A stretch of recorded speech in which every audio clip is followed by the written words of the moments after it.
Hi friends, welcome to our channel. నేను మీ నిరోష యాదవ్. ఎట్లున్నారు friends? అందరు మంచిగా ఉన్నారులే. నేనైతే మస్తున్నా. ఈరోజు వీడియో ఏంటి అని అనుకుంటున్నారా? చెప్తా. దానికన్నా ముందు నా ఛానల్ ఎవరైనా కొత్తగా చూసే వాళ్ళున్నా, సబ్స్క్రైబ్ చేసుకొని వాళ్ళు ఎవరైనా ఉంటే ప్లీజ్ సబ్స్క్రైబ్ చేసుకోండి ఫ్రెండ్స్, మర్చిపోకండి. పక్కనున్న బెల్ గంట కూడా కొట్టండి ఫ్రెండ్స్, మా నోటిఫికేషన్స్ ఎప్పటికప్పుడు మీకు వస్తూ ఉంటాయి. అందరికీ పనసకాయ తెలుసు కదా ఫ్రెండ్స్. ఇవి పనసకాయ తిన్న తర్వాత గింజలు వస్తాయి కదా, ఆ గింజలు మామూలుగా అందరూ పడేస్తారు. ఆ గింజలతో కూర ఎట్లా వండాలి అన్నది ఒకసారి ట్రై చేసిన, నేను మీకు కూడా చూపిద్దామని చెప్పేసి ఈ వీడియో చేసిన. సో ఎవరు కూడా ఇప్పటి నుంచి పనసకాయ తిన్న తర్వాత గింజలు మాత్రం వేస్ట్ చేయకండి. కర్రీ వండుకోవచ్చు, బజ్జీలు చేసుకోవచ్చు, గారెలు చేసుకోవచ్చు, వడలు చేసుకోవచ్చు, బిర్యానీ చేసుకోవచ్చు. సో చాలా రకాలు చేసుకోవచ్చు. ఎట్లా చేసుకుందాం అన్నది ఒకసారి చూద్దాం.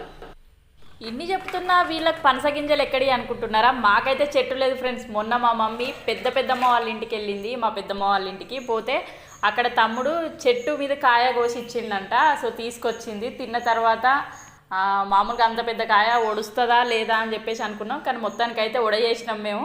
అయిపోయిన తర్వాత గింజలన్నీ వేస్ట్ చేయొద్దు, కర్రీ కూడా వండుకోవచ్చు అని చెప్పేసి అక్క చెప్పిందంట అమ్మకి.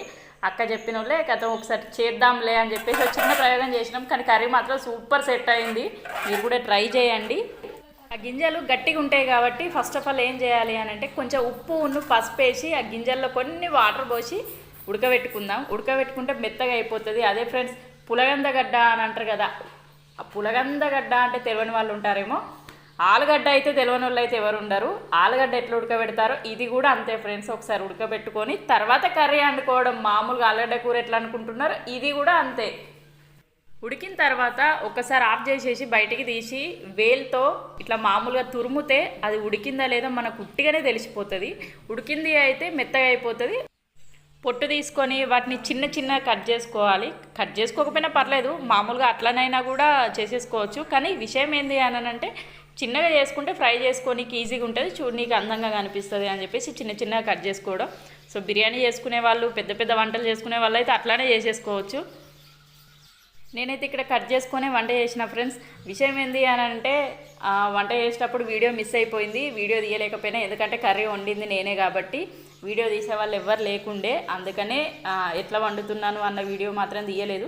మామూలుగా ఆలుగడ్డ ఫ్రై ఎట్లా చేసుకుంటామో అట్లానే చేసుకుంటే అయిపోతుంది ఫ్రెండ్స్. నేనైతే అట్లా చెప్తున్నా. నెక్స్ట్ టైం వీడియో తీసేటప్పుడు తప్పకుండా ఫుల్ వీడియో మీకు చూపిస్తా ఫ్రెండ్స్. ఇప్పుడు మాత్రం నా వీడియో మీకు నచ్చినట్టయితే ప్లీజ్ లైక్ చేయండి, మర్చిపోకండి. పక్కనున్న బెల్ గంట కొట్టండి. సబ్స్క్రైబ్ మాత్రం చేయడం అస్సలు మర్చిపోకండి. ప్లీజ్ సబ్స్క్రైబ్ చేసుకోండి Nirosha Yadav vlogs. Thank you for watching. Bye.